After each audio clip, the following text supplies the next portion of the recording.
Afternoon class, I'm John Carlo Mangono, your PE teacher for today. So, who will lead the prayer? Sir. You, Daniel. So, in the name of the Father, the Son, the Holy Spirit. Amen.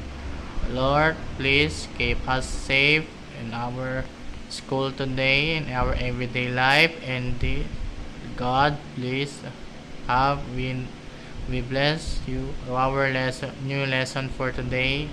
Amen. And Father, the Son, Holy Spirit. Amen. Everyone class, who absentees today in the class? Sir, there is no absentees for today, teacher. Very good. So, no absentees today.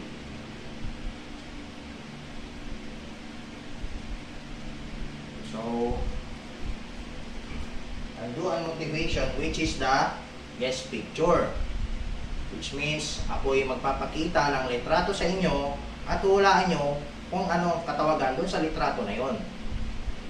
Yes, teacher. Nagigets nyo ba? Yes. Handa na ba kayo? Yes, we are ready, sir. Okay. So, ano ang katawagan dito?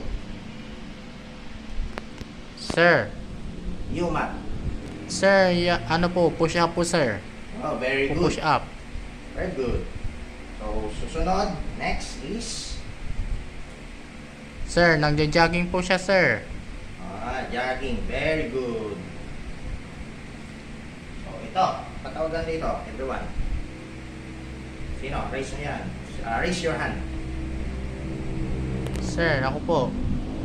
You, Jillian. Sir, ano po yan? Para sa akin, side stretching po. Okay. Very good, Jillian. So, ito. Anong katawagan dito? Ito, madalas na-encounter natin ito. Teacher! Teacher, alam ko yan, teacher. You, Janice. Teacher, ano yan? Cycling po, bicycle.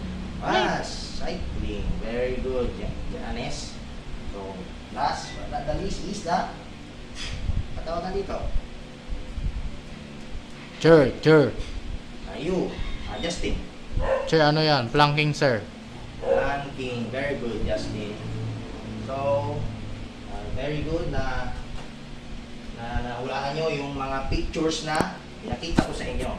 So, magtatakal na tayo sa ating lesson na tuturo ko sa inyo ngayong araw na ito. Or lesson our day for today. Which is the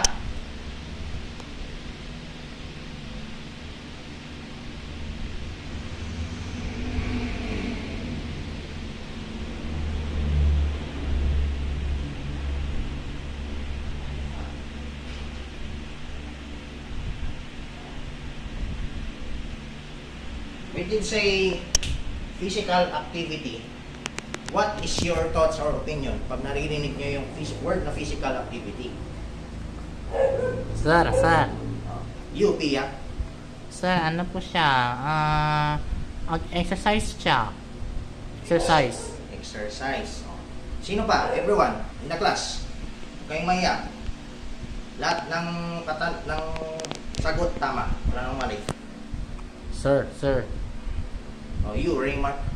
Sir, pag physical activity, sir, mga ano yan, para sa katawan yan, yung mga ginagawa pang araw-araw. Correct. So, tama naman yung thoughts nyo or opinion nyo regards sa word of physical activity. Pag sinabing physical activity, ginagawa mo yung isang mabigat na activity, which is, for example, yung mabigat na activity na yung is yung push-up. Yung push-up, para mag-improve yung katawan mo, magkaroon ka na abs, you need to do the push-up sometimes or araw-araw, pero depende sa situation.